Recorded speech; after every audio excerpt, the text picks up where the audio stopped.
পেয়ে যাবে প্রোডাক্ট নিয়ে বলতে। আর অনেকদিন পর প্রোডাক্ট বলতে এসেছি বলে আমার মনে হচ্ছে সব কিছু বলে দিই, কিন্তু বলতে পারবো না এই কারণে, কারণ বলতে গেলে অনেকটা সময় লেগে যাবে। কিন্তু যেইটুকুনি বলা যায় এর মধ্যে আপনাদের সাথে আমি শেয়ার করছি, সেটা হচ্ছে ইন্টারনাল ক্লিনজিং করা খুব important. Intestinal cleansing, intestinal cleansing এর জন্য আমাদের 3 রকম প্রোডাক্ট আছে। এফওএস পাউডার এখানে আছে, আমাকে একটা ফস পাউডার দেবে।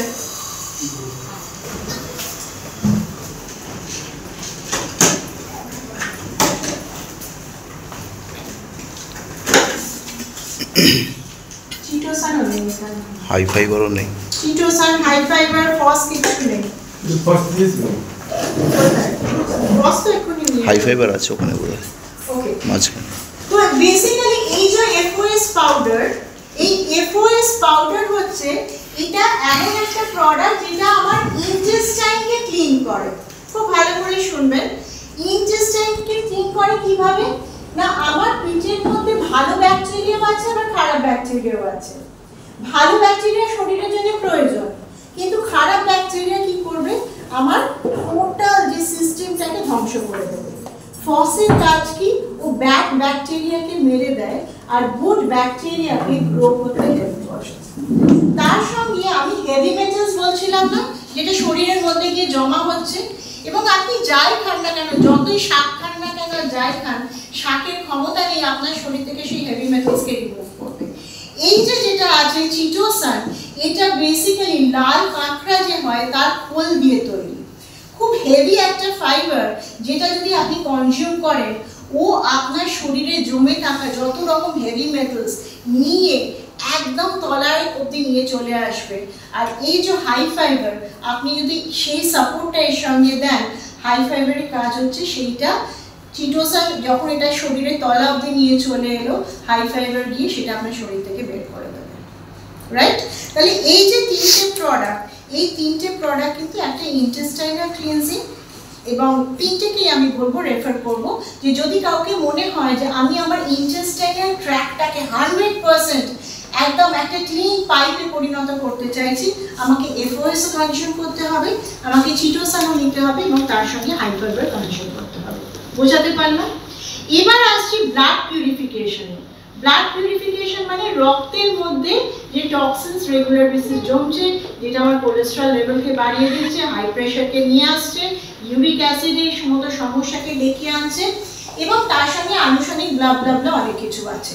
সেটাকে যদি আমাকে ঠিক জায়গায় আনতে হয়, আমার কাছে এখানে ওপিসি প্লাস বলে যে সাপ্লিমেন্ট আছে, এটা 100% আমাকে কিন্তু কনজিউম করতে হবে, কারণ ওপিসি প্লাসের মেইন কাজ হচ্ছে ব্লাড পিউরিফিকেশন। এই কিন্তু আমার রক্তকে 100% পিউরিফাই করতে পারে। এবং দেখবেন অনেকে অ্যালার্জি থেকে ভোগেন, বিভিন্ন রকম অ্যালার্জি থেকে ভোগেন, তাদের জানাই নেই যে আমার ব্লাডটা খুব নোংরা হয়ে গেছে বলে আমার সারা শরীরে অ্যালার্জি বেরোচ্ছে। আপনি তাকে 3 ফাইল ওপিসি প্লাস খাওয়ান, আপনি দেখুন কি মারাত্মক রেজাল্ট আসে। এখানে চিন্ময় প্রেজেন্ট আছে, ওই কাঁথির যে ভদ্রলোক, তার কি হতো, মানে সে এসে আমাকে যেইটুকুনি শেয়ার করেছিল আমার মনে হচ্ছে এত বড় বড় সন্ধে হলেই শুরু হয়ে যেত, সন্ধ্যা হলে শুরু, দিনের বেলা সারা রাত্রি তিনি ঘুমোতে পারতেন না, এত তার সারা শরীর চুল করত। এবং আমি যখন ওনাকে বলছি জাস্ট ওবিসি প্লাসটা আপনি খান, আপনি ঠিক হয়ে যাবেন, উনি তখন একটা সন্দেহ প্রকাশ করছেন যে এতদিন ডাক্তারবাবুরা আমাকে এত কিছু দিয়েছেন, তো সত্যি এটা দিয়ে কি হবে ম্যাডাম? আমি বললাম আপনি খেয়ে তো দেখুন। আজকে ডেটে কি অবস্থায় আছে একটু যদি বলেন। আজকে এটা 3 মাস টানা চলেছে ট্রিটমেন্ট অফিসে দিয়ে, একদম এখন মোটামুটি 100% একদম অ্যালার্জি থেকে মুক্ত, একদম পুরোপুরি মুক্ত, পুরোপুরি 100% আপনার ব্লাডকে পিউরিফাই করবে। যদিও এর আনুষঙ্গিক অনেক ফাংশন আছে, অনেক ফাংশন আছে। যাদের মাড়ির অসুখ করে না, পাইরিয়া, তাদের ক্ষেত্রে ওপিসি অসাধারণ রেজাল্ট দেয়। আপনি যদি মনে করেন আপনার স্কিনকে আপনি খুব ভালো জায়গায় নিয়ে যেতে চাইছেন, এটা natural source of vitamin D, মানে আমরা যে সানস্ক্রিন মেখে বাইরে বেরোই, আপনাকে সানস্ক্রিন মাখার দরকার হবে না, ওপিসি প্লাস তার কাজটাও কিন্তু করে দেবে আপনার শরীরে। তো এরকম অসাধারণ অসাধারণ অনেক কাজ করে। আমার কার্ডিওভ্যাসকুলার মানে আমার হার্ট, লাং এই জায়গাটা, এবং কার্ডিও সেরিব্রাল হার্ট এবং আমার মাথা, এই দুটোকে কিন্তু সাপোর্ট করে ওপিসি প্লাস। তো এটাও একটা অসাধারণ supplement cleansing product.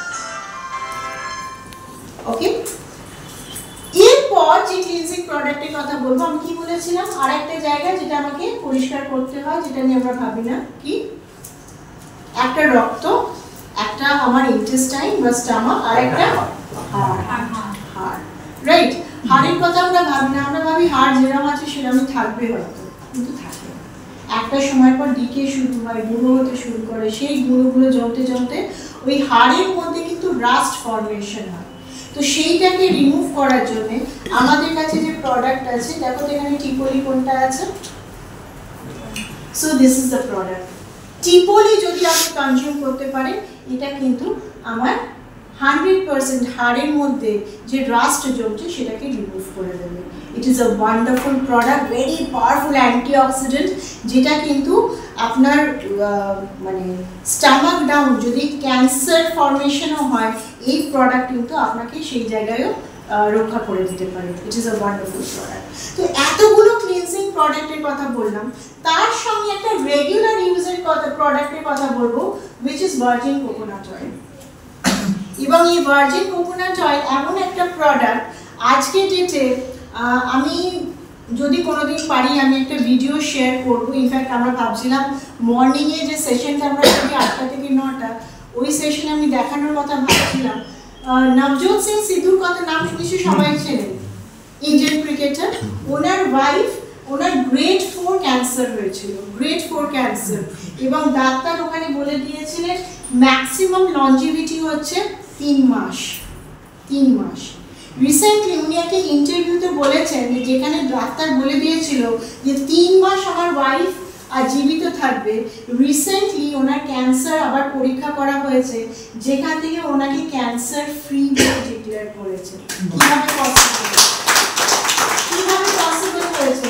My dear friends, বলছে এই কোকোনাট অয়েল, সেটাও যদি ভার্জিন হয়, এটা যদি ঘুম থেকে উঠে আপনি 1 চামচ করে রেগুলার কনজিউম করতে পারেন, আপনার শরীরে যদি কোনো রকম ফ্রি র্যাডিক্যালস জমেও থাকে, সেটাকে কিন্তু 100% রিমুভ করে দিতে পারে। তাহলে কি মনে হয় না এটা it is a life saving product? প্রত্যেকের বাড়িতে থাকার দরকার আছে এবং প্রত্যেকে কনজিউম করার দরকার আছে। ইনফ্যাক্ট আমার বাড়িতে এখন যে রান্না হয় এবং যে ভাজাভুজি হয়, বা ধরুন আমি এখনই লুচি পরোটার কথা বললাম, স্যার এই জিনিসগুলো খান না, উনি পছন্দ করেন না, কিন্তু I am very fond of মানে জাঙ্ক ফুড বা আমার এই ধরনের অয়েলি ফুডে আমার একটা ইয়ে আছে আর কি, তার উপর আমার ইয়ে আছে, মোটামুটি সপ্তাহে 2 দিন আমার লাগে। তো ইনিশিয়াল লেভেলে আমি খেতে পারতাম না, কারণ আমার অন্যরকম কোনো অয়েল যদি আমি ইউজ করতাম আমি খুব সিক হয়ে যেতাম। For the past say 4 to 5 years আমি খাইনি। কিন্তু যখন ভার্জিন কোকোনাট অয়েল লঞ্চ হলো, এখন আমাদের বাড়িতে এটাই হোয়াইট অয়েল হিসাবে ইউজ হয়, যে কোনো ভাজাভুজি, luchi, paratha, and I am so happy. আমি মেন্টালি অনেক ফ্রি জায়গায় চলে যাচ্ছি, কারণ আফটার অল আমার যে পছন্দের খাবারগুলো সেগুলো আবার আমি খেতে পারছি। তো রাইট, সেটা পসিবল হয়েছে এই প্রোডাক্টের জন্য। এবং আমি ডিটেলে যাব না বলেছি, তাও যেইটুকুনি বলার আমি বলবো, আমাদের শরীরে ভাজাভুজি বলুন বা নর্মাল বাঙালিদের যে ধরনের খাবার, আমরা যে ধরনের খাবার খাই, তাতে আমাদের শরীরের মধ্যে ওমেগা 6 জমা হয়, যেটা কিন্তু অনেক সময় আমার হার্ট রিলেটেড ইস্যু, আমার ফ্যাটি লিভার, এই জায়গাটাকে তৈরি করে দেয়। ভার্জিন কোকোনাট অয়েল এমন একটা প্রোডাক্ট যেটা কিন্তু এই ওমেগা 6 ফর্মেশনই হতে দেবে না, ঠিক আছে? কারণ যে টেম্পারেচারে ওমেগা 6 তৈরি হয় ভার্জিন কোকোনাট অয়েল, সেই টেম্পারেচারে নিয়ে যাওয়ারই দরকার হয় না, তার আগেই রান্নাটা কমপ্লিট হয়ে যায়। তো এটা কিন্তু একটা অসাধারণ প্রোডাক্ট। এটাও আমি বলবো it is a cleansing product, internally আপনাকে কিন্তু মারাত্মক রকম হেল্প করবে।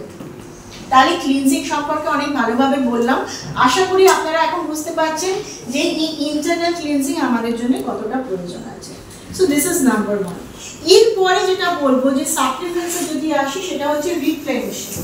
রিপ্লেনিশিং মানে একটা বাড়ি যখন ধরুন আপনি প্লাস্টার ছাড়িয়ে আবার প্লাস্টার করার কথা ভাবেন, দেখবেন ওই প্লাস্টার খুলতে গিয়ে ইটের কিছু টুকরো কিন্তু সেখানে ভেঙে যায়, তো সেটাকে রিপেয়ার করে তো আবার প্লাস্টার করতে হয়, ঠিক আছে? তো সেরকম আপনি যখন ক্লিন করবেন, হতে পারে আপনার শরীরে কিছু প্রয়োজনীয় জিনিসও শরীর থেকে বেরিয়ে যাচ্ছে। সেই জায়গাটাকে ফুলফিল করার জন্য আমাদের দুটো অসাধারণ প্রোডাক্ট আছে, which is spirulina and zinc।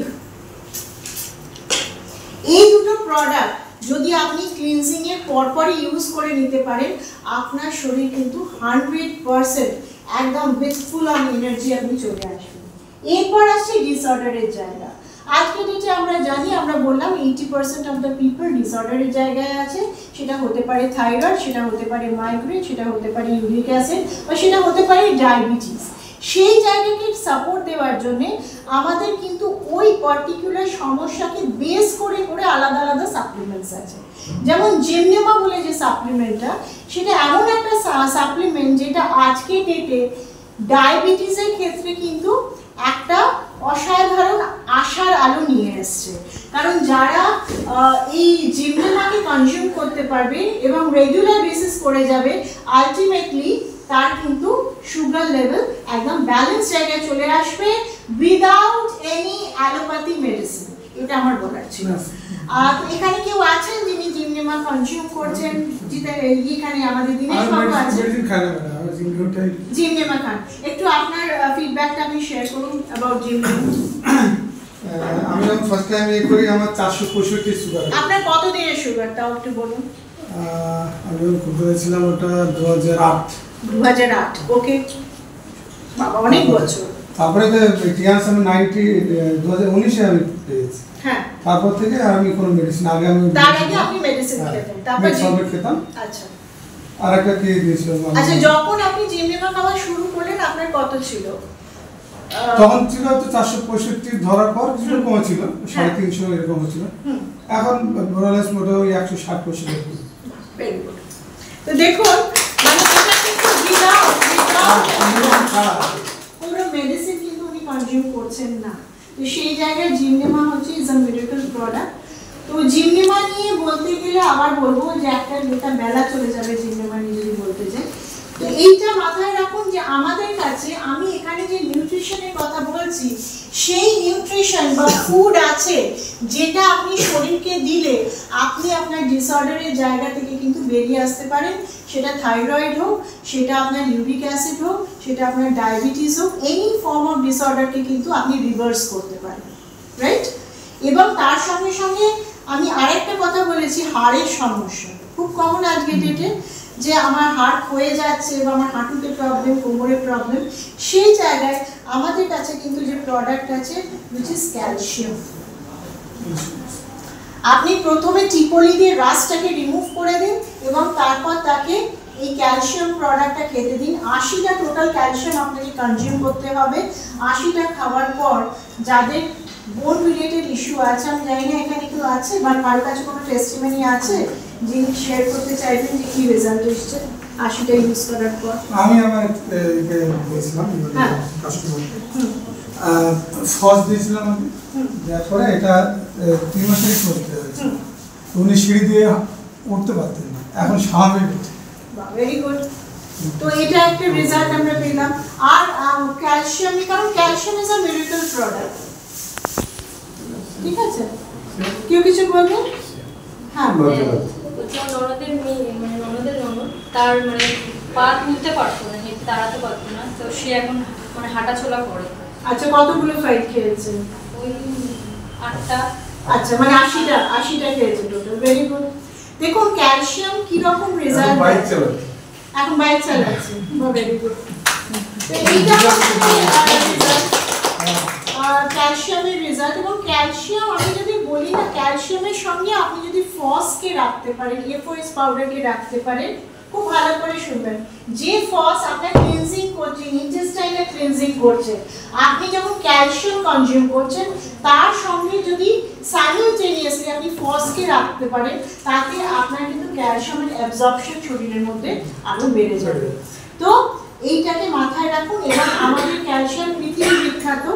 এবং আমরা যখন এখানে ভিডিওর আকারে দেখাই, আমরা দেখাই যে ডক্টর জন, যিনি আমেরিকায় একজন বিখ্যাত নিউট্রিশনিস্ট, তিনি বলেছেন তার যিনি সেক্রেটারি তাকে তিনি অনেক রকমের ক্যালসিয়াম নিউট্রিয়েন্টস দিয়েছেন যেখান থেকে কোনো রেজাল্ট হয়নি।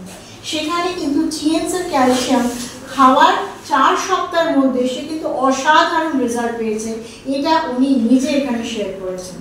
তো টিএনস এর ক্যালসিয়াম হচ্ছে পৃথিবী বিখ্যাত এবং এই ক্যালসিয়াম দিয়ে টিএনস এর জার্নি শুরু হয়।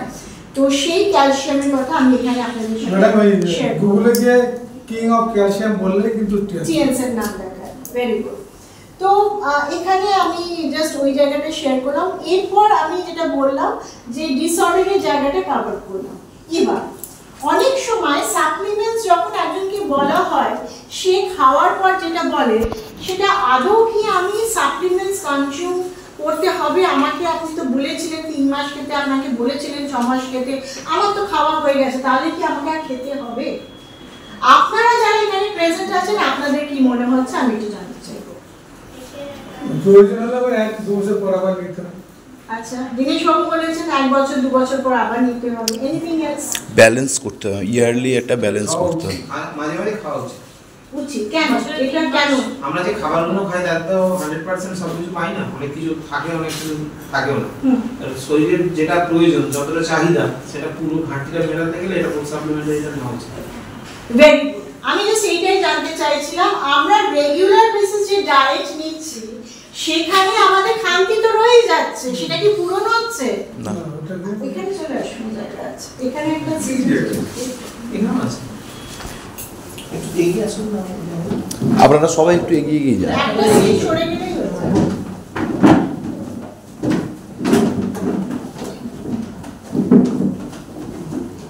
তো সেই জায়গায় আমাদের ভাবতে হবে যে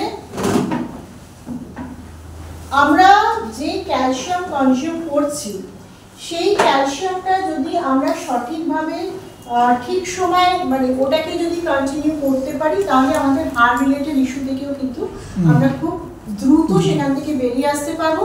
এবং তারপরেও আমাকে কিন্তু ওটাকে কি করতে হবে, ওটাকে ব্যালেন্সিং করার জন্য আমাকে বছরে অন্তত একবার হলে ওটাকে রিপিট করে নিতে হবে যাতে আমি বেটার জায়গায় থাকতে পারি। আর কিছু কিছু জিনিস আছে যেগুলো আমাদের রেগুলার রিকোয়ারমেন্ট হয়, যেমন ধরুন ক্যালসিয়াম বা প্রোটিন, এটা আমাদের ডায়েটের মধ্যে থাকা দরকার কি দরকার নেই, ফাইবার এগুলো দরকার আছে তো। আচ্ছা, কত গ্রাম প্রোটিন মানুষের শরীরে প্রয়োজন হয় on a regular basis? 1 gram per KG, মানে পার ওয়েট 1 কেজি পার ওয়েটে 1 গ্রাম। ওকে, এনিথিং এলস? আমাদের একটা প্রোটিন পাউডার বলে পাউডার আছে, আপনারা সবাই জানেন তো? আচ্ছা, এটার রেকমেন্ডেড ডোজ কত? হ্যাঁ, 5 স্কুপ। 5 স্কুপ মানে 25 gram of calcium, which is the basic requirement. এটা আমাদের বেসিক রিকোয়ারমেন্ট পার ডে, যার জন্য আপনাকে এই যে প্রোটিনে 5 চামচ করে ক্যালসিয়াম 200 ml জলে গুলে খেতে বলা হচ্ছে। তো 25 গ্রামস অফ প্রোটিন আমি যদি সত্যি সকালবেলা উঠে কনজিউম করে নিতে পারি তাতে অ্যাটলিস্ট আমার যে বেসিক রিকোয়ারমেন্ট অফ প্রোটিন সেটাকে কিন্তু আমি সারাদিনে পূরণ করতে পারছি। ক্যালসিয়ামের রিকোয়ারমেন্ট কত সারাদিনে? 1200 mg। 1200 থেকে 1600। 1200 থেকে 1600। 1200 mg হচ্ছে মিনিমাম যেটা আমাকে কনজিউম করতে হয়। আচ্ছা, আপনি যে ডায়েট নিচ্ছেন তার মধ্যে আপনার কি ক্যালসিয়াম থাকছে? ওই পরিমাণে ক্যালসিয়াম থাকেই না। থাকে, কিছু কিছু জিনিসের মধ্যে থাকে, শাকসবজির মধ্যে থাকে, বাদামের মধ্যে থাকে, কিন্তু সেখানে যে পরিমাণ ক্যালসিয়াম থাকে সেটা আপনার 1200 mg কে কিন্তু পূরণ করার জন্য ওগুলো তো রেগুলার খায় না কেউ, যার ফলে ক্যালসিয়াম ইনটেক করাও কিন্তু যদি আপনার মনে হয় আপনি 80টার কোর্স করে দিয়েছেন এবং 100% আপনি হেসে খেলে বেড়াচ্ছেন, ডোন্ট ফরগেট মাই ফ্রেন্ডস, আপনার শরীরে কিন্তু ডেফিসিয়েন্সিটা থাকছে এবং সেটাকে মাঝে মাঝে আপনাকে কিন্তু পূরণ করার জন্য ক্যালসিয়াম ইনটেক করাও is very very important. So that is nutrition. আমার ডায়েট, আমি চেষ্টা করব বেস্ট ডায়েট নিতে আমার ক্ষমতা অনুযায়ী, কারণ আজকের ডেটে ডায়েটটাকে আমি বেটার জায়গায় আনতে পারি। কেন আনতে পারি বলুন তো? আমি শাকসবজির উদাহরণ দিয়েছিলাম, মাংস মাছের উদাহরণ দিয়েছিলাম, সেখান থেকে আমরা এই প্ল্যাটফর্মে দাঁড়িয়ে আমি এখন বলছি যে সেই ডায়েটের জায়গাটাকে আমি বেটার জায়গায় আনতে পারি। কিভাবে? আজকে যে আপনার কাছে ফ্রুট অ্যান্ড ভেজিটেবল ক্লিনার আছে কি নেই? আছে। আছে তো? তাহলে আপনি বাজার থেকে কিনে এনে যদি ফ্রুট অ্যান্ড ভেজিটেবল ক্লিনারের মধ্যে শাকসবজিগুলো দিয়ে দেন, মাছ মাংসটা দিয়ে রান্না করেন, আপনার মনে হচ্ছে না কি যে সেখান থেকেও আপনি আপনার নিজেকে অনেকটা বাঁচিয়ে রাখতে পারবেন? 100%। তো সেই প্রোডাক্টও কিন্তু আমার কাছে চলে এসছে। তো মেক শিওর আমি যে ডায়েট নেব সেটাও কিন্তু প্রপার ডায়েট নেব, এবং তার সঙ্গে যে ধরনের নিউট্রিশনের কথা বললাম দ্যাট ইজ অলসো ম্যান্ডেটরি, বা সেটাও কিন্তু আমাকে নিতে হবে। এবার মোস্ট মানে ইন্টারেস্টিং পার্ট হচ্ছে এক্সারসাইজ। ঠিক আছে, এক্সারসাইজ করা ইজ ইম্পর্টেন্ট, কিন্তু আমরা এটা জেনেও রেগুলার এক্সারসাইজ করি না। এবং এক্সারসাইজ করা আর না করার মধ্যে পার্থক্য কি হয়?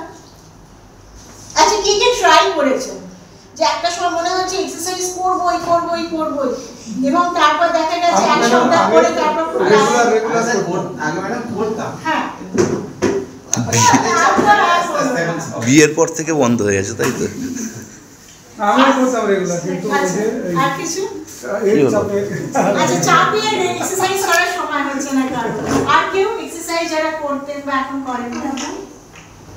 মিনা হাত তুলেছিল। মিনা বন্ধ করলে কেন এক্সারসাইজ করা? সত্যি life is so fast, life খুব ফাস্ট। আমরা যদি একটা জিনিসেরই সময় পাই না, সেটা এক্সারসাইজ করার। ঠিক আছে, আমি যেমন রেগুলার যেটা ভাবি যে আজকে সকাল যেমন এখন তো মর্নিং সেশন হচ্ছে, তো আমাকে সকালবেলায় যেন তেন প্রকারে উঠতেই হয়। তো উঠে আমি কোনো আকারে আমি ভাবি যে কখন গিয়ে আমি মানে নিজের কাজগুলো সারবো, সেরে গিয়ে আমি ক্যামেরার সামনে গিয়ে বসবো।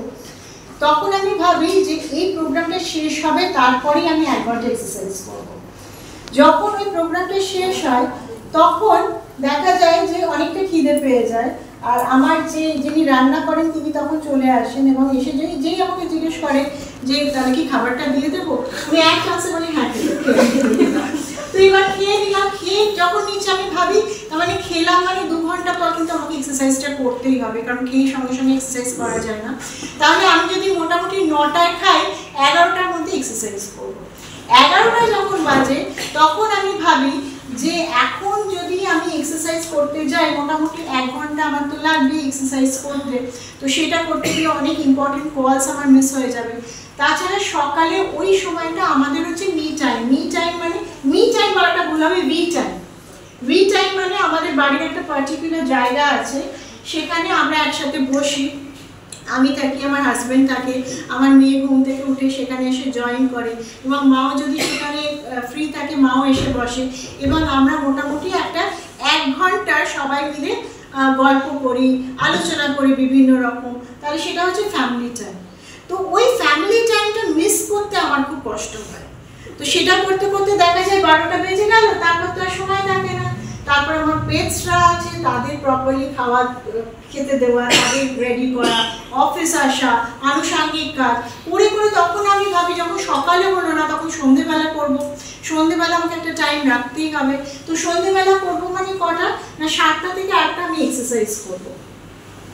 7টা থেকে 8টা যখন করতে যাচ্ছি, হ্যাঁ 7টা থেকে 8টা আমি অনেকদিন ট্রাই করিও, কিন্তু একদিন যেটা হয় যদি বুধবার হয় বা স্যাটারডে হয় তখন অফিস থেকে গিয়ে তখন আর মনে হয় না আলাদা করে এক্সারসাইজ করি, বা অনেক সময় বাড়িতে অনেক লোক চলে আসে, অনেক ইম্পর্টেন্ট জুম সেশন থাকে, তখন কিন্তু সেগুলো আমি মিস করে বেরিয়ে যাই।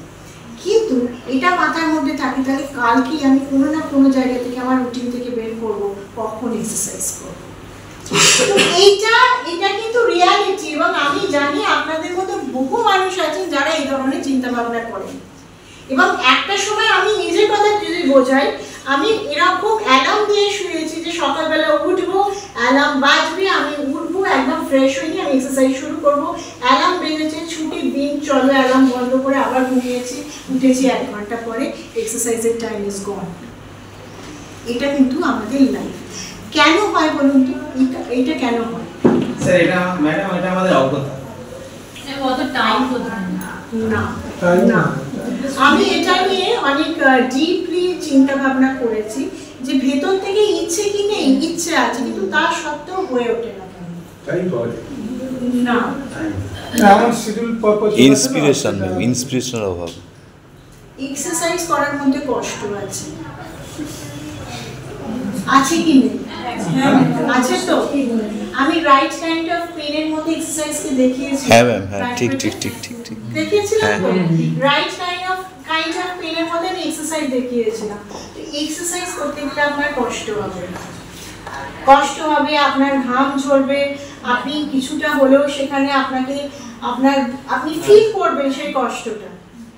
তো মেন্টালি আমি কিন্তু আমরা কি হয়, আমরা মেন্টালি ওই জায়গায় আমাদের ব্লকেজ থাকে, ওই কষ্টটার কথা যখনই আমার সাবকনশিয়াস আমাকে বুঝিয়ে দেয় না, আমি ওটা নিতে চাই না বলে আমি এক্সকিউজ খুঁজে বের করি যে আমি কেন এক্সারসাইজ করবো।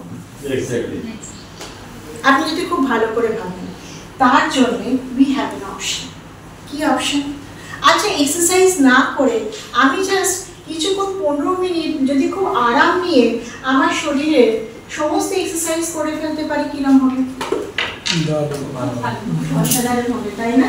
তো তার জন্য we have got a device যার নাম হচ্ছে ব্লাড সার্কুলেটেড ম্যাসাজার মেশিন, যেটাতে যদি আপনি 15 মিনিটস জাস্ট দাঁড়িয়ে থেকে ওইখানে দাঁড়িয়ে থাকার মজাটা এনজয় করতে পারেন, আপনার কিন্তু 5 কিলোমিটার অফ সায়েন্টিফিক জগিং হয়ে যাচ্ছে, এবং that is enough exercise for the day.